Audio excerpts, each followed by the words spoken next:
Thank you for joining the Royal Buzz, your go-to podcast that's buzzworthy and dedicated to purpose-driven leadership, legacy, and authority-driven storytelling.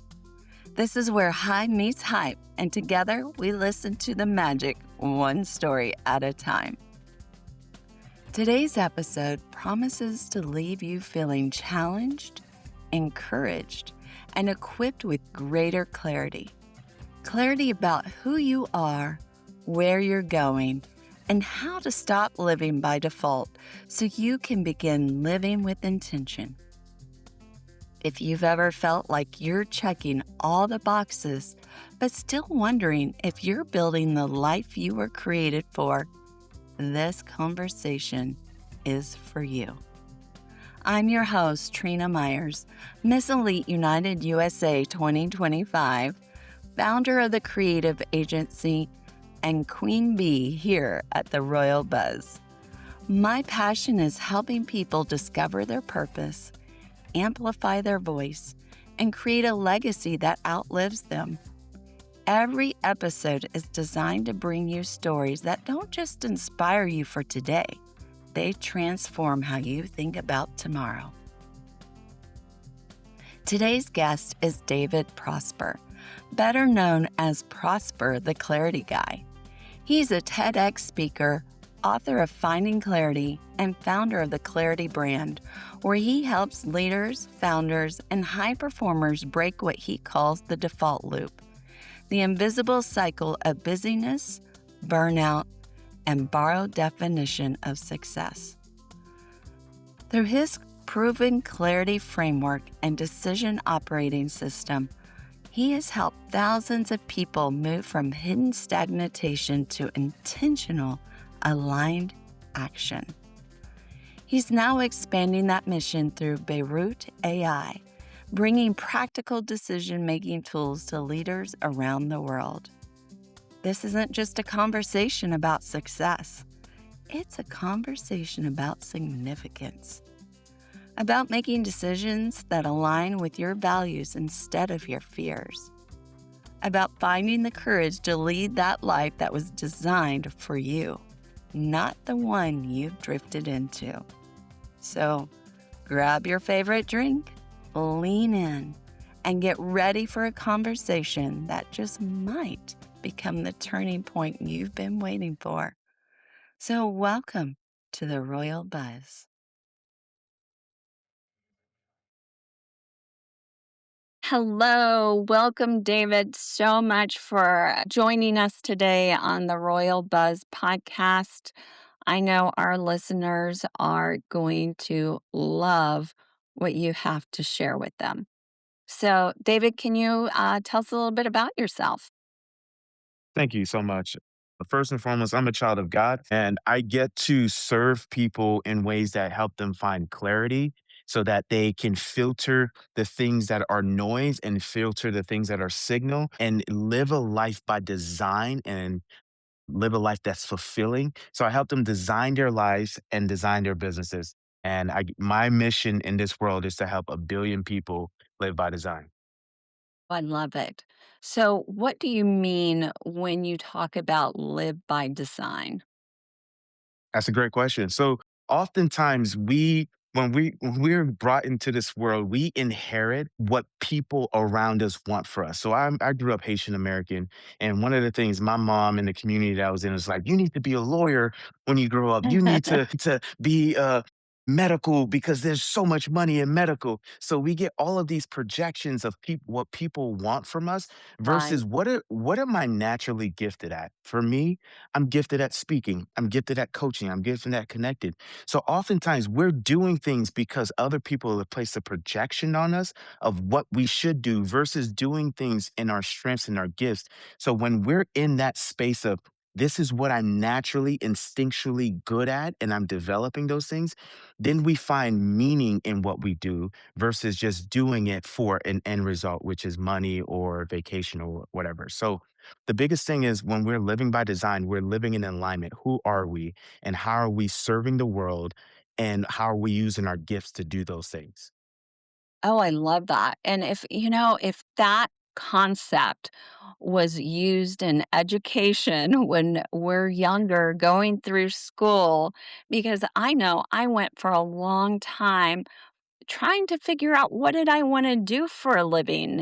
What kind of career did I want? And it was a long time coming. I went got my master or my undergrad degree in just general studies, and then I got an MBA in marketing, but I still really didn't know what I wanted. But like you said, when you look at what you're gifted at, Yeah. we could have started our life a lot smoother and so much earlier. Yeah. And like you said, we are often at questions are good, but the wrong questions leads us in directions that end up becoming unnecessary. So the question that we often ask, especially in grade school, is what do you want to become? Versus what are you gifted at? And then from that gifted, based on what you naturally do, here are some things that you can explore. So yeah, definitely in grade school, we should be, and I believe that the future will be that where we find our giftings. One of my favorite movies is Divergent, and in that they're just like is the smart ones, the daredevils, like everyone goes to where they're naturally gifted at, and that's how they serve the community. But yes. Yeah, I love that. That's one of my favorite movies too. It is very interesting and gives a different perspective and look at where we could be or could have been. Now, what is the biggest myth people believe about clarity and why waiting for clarity keeps them stuck? Yes, that's such a good question. So, the biggest myth people have about clarity is that they have to have it all figured out. And that is not the case. Right now, I live in Utah and my family's from Florida. And it would be equivalent to saying, okay, I live in Utah. I'm going to go visit my family in Florida and I'm going to worry about the Florida roads and the highway and the culture there. That would be asinine. That would be very stupid of me to focus on that versus focusing on the roads in Utah. And then when I get to Colorado, I focus on the roads in Colorado. Hmm. So clarity is not having everything figured out. It's knowing your next right steps. One of my favorite quotes is from Dr. Martin Luther King, where we just celebrated his Yeah. birthday. He says, faith is taking the first step when you don't see the staircase. And that's equivalent to clarity. Clarity is like, what's the next best step with what I know? And the reason people have this apathy or lethargic, like, I'm going to wait for clarity to show up, is they're not moving. So it's like when we're cleaning our house and we're looking for our keys. Like, if you're sitting on the couch thinking about when your keys are going to show up, they're not going to walk into your Right. hands, right? You got to go out there and clean and just like, where was the last place I left it? And Right. then once you figure that out, then you start moving some things around. And once the clutter clears out, then you start seeing more clearly. And that's what clarity is all about, clearing out the clutter and figuring out your next right step. And then your next right step become the compounded next step. And then you start living in clarity versus living by default. Oh, I love that. I was interviewing somebody for the podcast yesterday, and we were talking, and I brought up the saying of knowledge is power. And she had mentioned, well, it's not power if you don't apply it. And Yeah. that's kind of that same mindset about the clarity. And I'll take it that even further. I love that. Let's collaborate on that. Knowledge is power, yes. And then she said, knowledge is power when you apply it. I'll take it even further. Knowledge is knowing clarity is knowing when to apply that knowledge and where to apply it. Because applying it, because a drill and a screwdriver can do the same thing. But it takes wisdom to say, okay, I'm not going to drill this into it, or I'm going to use a screwdriver. And a tomato is a vegetable and a fruit, but I'm not going to put tomato in my fruit salad, right? Right. So it's that wisdom of where to apply it and where not to apply it. Yeah. So can you walk us through the clarity cycle and explain how people move from confusion to having confidence in their actions? Yeah, great question. So every one of us, the whole point of the cycle is not to create shame culture. It's just to identify where you're at in the journey called life. And the first starting point where everyone starts is called the wanderer.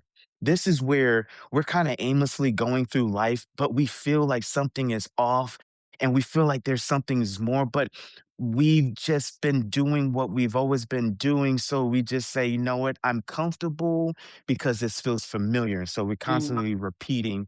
It's like when we're driving to work or driving to a place that we've been to a million and one time and we can doze off and think about something else and we get there. It's like, how did I get here? Right. Was I awake during this drive? So that's what a lot of us start off as a wanderer. And then from that wandering stage, they happen to meet somebody who either inspires them, listen to a podcast like this, go to an event, and then it inspires them to take an action and they become a seeker, which is the next step in the cycle. And in the seeker stage, this individual is starting to look and is actively moving to acquire knowledge. So they're attending seminars, they're going to workshops, they're reading all the self help books, they're doing all those things. And they're just like, okay, like I'm seeking all of this truth so I can understand what's my next step. And then in that stage, they meet a guide where the guide says, hey, now you have all of this information. What information resonates most with you in this season? And what information can you release in this season? And then they move into the architect stage. So the architect is the individuals who's starting to design, okay, these are the kind of relationships I want in my life. This is the kind of workplace that brings out the best in me. These are the kind of activities and hobbies that bring fulfillment and joy. And they start designing their ecosystems. Like we design our homes, we design the space in our homes, we pick out a car based off its design. So we're constantly doing it in real time, but we rarely and seldomly do it for our own lives. And then they move into the last stage, which is the flow master. The flow master is grounded. They know who they are. They're living by conviction. They're anchored. They're not reacting to life, they're responding to life. Because one of my mentors taught me that if people can control your emotions, they can control who you are. So Right. the flow master is grounded in saying, life is not happening to me, it's happening for me. And the flow master often reaches back out and go get the wander and say, hey, I know you've been on this journey.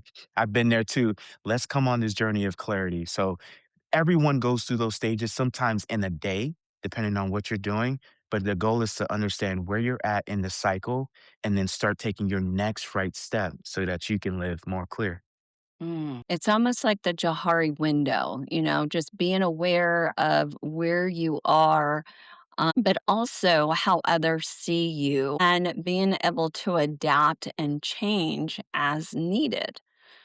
So, if someone wants to begin rebuilding their clarity, if they're feeling overwhelmed, stuck, disconnected, how do they go about doing that?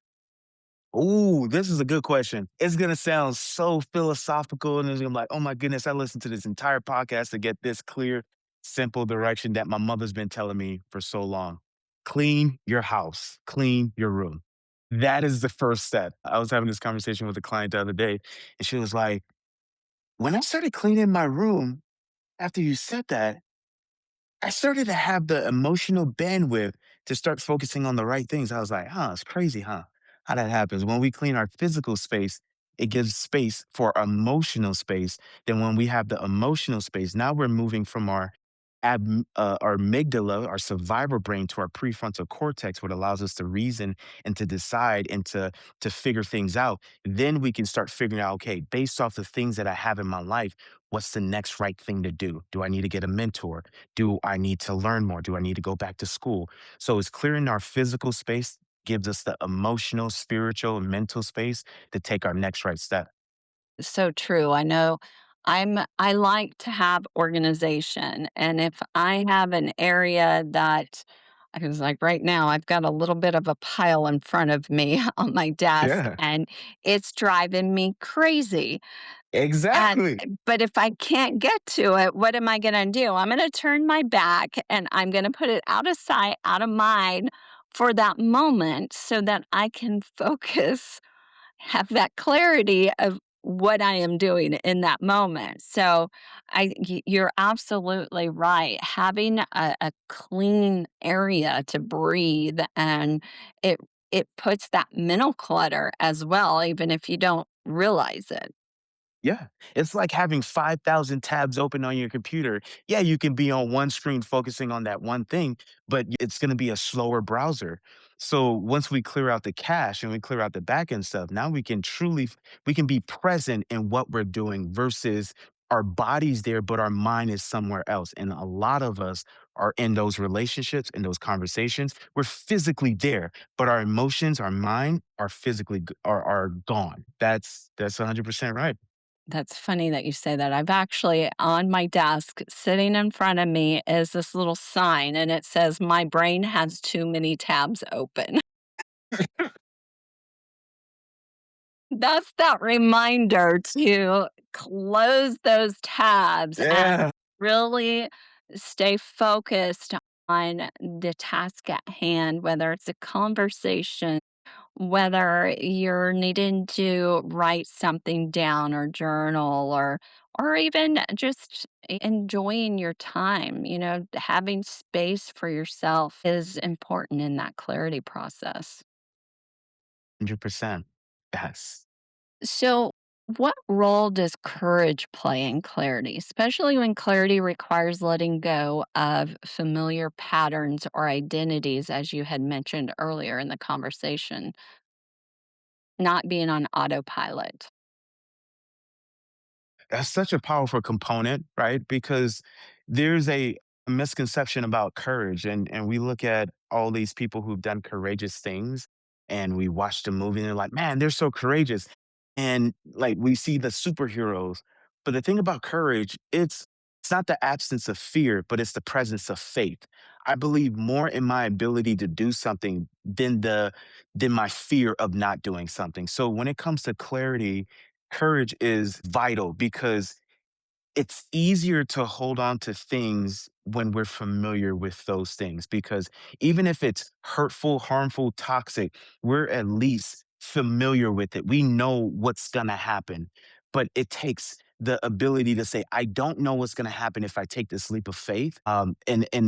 And I might lose and I might fail and I might stumble and I might look silly publicly and privately. So the willingness to say, I am willing to take my step, even though I don't know the whole staircase, and believing in my ability to figure it out. So when we're living by design, we know who we are, so our identity, and it makes me think of a bird, right? A bird is not afraid of the branch breaking, but it believes in its ability to fly. So once we Mm. have developed our mindsets, our skill sets, our ability to become resourceful, resilient, persevering, then we can hold on to those truths and then walk in courage and say, I don't know everything, but I believe in my ability to figure it out.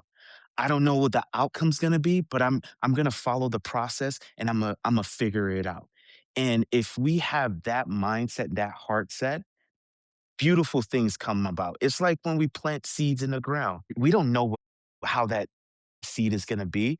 But we have faith if I continue to water it, if I continue to give it sunlight, if I continue to speak positively to it, then eventually it is going to be inevitable that it grows. And that's where courage comes to play. I love that. Now, you obviously have gone through a journey to be able to share these words of wisdom. So, how has your journey through burnout, pressure, searching for meaning shaped the work that you're doing today? Yeah, it was quite the journey, and I realized more and more throughout the journey was like I started to ask myself questions like, why am I why am I so triggered? Why am I so when I feel intense, when I feel like I just want to fight or I just want to run away or I just like, this sucks. And why am I not like I know communication, I've studied it in college and I study it now. But when I'm emotionally charged up, all of that communication goes out the window and I'm belligerent and I'm hostile. Understanding my work environment played a role in that. I start saying, okay, am I doing the work by design or am I doing the work by default? Am I doing it things in my gifting? I had one employer tell me I was doing commercial insurance, and she said, "Prosper, you are not good at data entry." I was like, "You know what? You're 100% right. I'm not good at it. but I can lead your workshop. I can motivate people. I can coach. I can train. I can do all those things. So it was like burnout typically happens not because the accumulation of things that we have to do, but the lack of things that brings us fulfillment. So we're deprived of the things that brings us joy, and we're doing all the things that don't bring us all the joy. So if speaking and coaching is exhausting, but that's fulfillment work and we feel enriched by it, yeah, we're going to be exhausted, but we're not going to be burned out versus selling door to door solar panels and getting rejected. It's like, no, I don't like this job and this is not fulfilling. So burnout happens often when we don't do the things that actually brings us joy while doing the things that pay the bill or becomes a means to an end. That's a great point. I've had a mentor tell me the moment that you dread going to work is the time for you to quit. It means that it's time to find something that is more meaningful for you.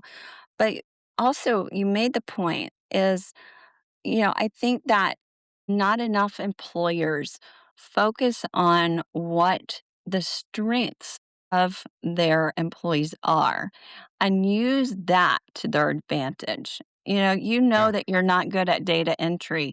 So why keep you doing that when there's more likely going to be errors and then the employer's going to have to go back and rework what you've done, right? So focus on the things like you said, you can speak, you can lead workshops. If more employers really focused on that, I think that we'd have a much happier work. Yes. And a more productive workforce and a more profitable workforce. And you're saying something that's so pertinent. And what if employers started acting like NFL coaches and sport teams coaches? They would place the people in the position where they can most thrive. And now their team win championships. So it is it's perplexing when I hear that. It's just like, why is it that way? But just like the story of I heard my mother once say, like, this lady would she would cut off the legs of a turkey and put it in the pan. And when she asked her grandma, she was like, why you do that? It's like, well, we've always done it. And as they trace all the way back the lineage, it was like, well, we just had a small pan, so we couldn't fit the entire turkey in there. So we've Right. been doing things, but we don't know why we do things. Yes, I've heard a similar story to that. And, it's amazing what we think is tradition. Yes. And if you don't ask the right questions, you're never going to know the answer, the correct answer. Yes. Well, I have one last question as we are starting to wrap this up. If someone is listening right now and they feel lost, what's Mm. one simple step that they can take today to start regaining clarity? That's a really good question, and it's a deep question because, we're all on this journey. We're all trying to figure it out. And to that person who feels lost, that person who feels heavy, that person who feels like life is just stacking more and more problems, I want to say, I see you. I don't physically know you, but I've been in those positions. And then I want to say I hear you. Your feelings, your emotions are valid. And I understand why you may see the world the way that you see the world. It's valid too. But I want to encourage you to start consuming things that actually feeds your soul. And oftentimes we wait to listen to a speaker or a guru or an influencer. Those people will say great things. And there's a space and a place for that. But I would first say, love you, start looking in that mirror and say, you know what, I am enough. And it's not this false affirmation like, oh, I'm enough, but it's like, look in your eyes, look into the depths of your soul and say, hey, I see you. Like, start seeing yourself. And then after that, start consuming some good content and then reflect on those content. And then the last thing I would encourage that person to, like, find some people who inspire you that you can spend time with because we are the sum of our community. And when we're feeling lost, is oftentimes we're surrounded by people who are lost or we're isolated. To find people who have a purpose in life, who have passion, and that becomes the inspiration that starts feeding the clarity journey that you'll start getting on. That was very insightful.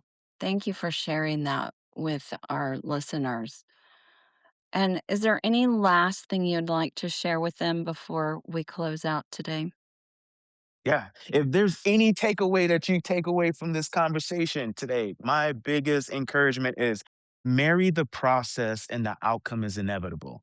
So if you marry the process, the outcome is inevitable. And if you take that away, I promise you, your life will prosper in ways that you have no idea of what it could be. Love it. Well, thank you so much for your time today, David. And again, if listeners want to carry on this conversation, we'll make sure that they know how to reach you in the episode description. All right. Thanks so much for having me. My pleasure. As we wrap up today's episode, I hope this conversation reminded you that your story matters. And when you share it with purpose, intention, and clarity, it has the power to change lives, including your own. My hope is that you leave today feeling empowered to make decisions that align with who you truly are, inspired to communicate more authentically in both your business and personal life, and equipped with practical tools to stand out, connect deeper, and build a legacy that reflects your purpose, not someone else's expectations. If today's conversation encouraged you to dig deeper into your own journey, I'd love to invite you to pick up a copy of my book, Crowned with Purpose, Grace in Every Bend. It's a deeply personal story of resilience, rediscovering purpose, and finding the courage to embrace every twist and turn life brings. My hope is that it reminds you that your greatest challenge doesn't disqualify you. They often become the very foundation of your greatest impact. And don't forget to follow us on social media. You'll find all of our links in the show description. And if today's episode resonated with you and you'd like to continue this conversation, visit creativehq.com. That's CRE, the number 8, TIVEHQ.com, where you can sign up for our newsletter, learn about upcoming events, explore our resources, and even apply to be a guest on the show. Thank you again for spending time with us on The Royal Buzz, your go-to podcast that's buzzworthy and dedicated to purpose-driven leadership, legacy, and authority-driven storytelling, where Hive meets Hype, and we listen to the magic one story at a time. And until next time, keep buzzing with purpose.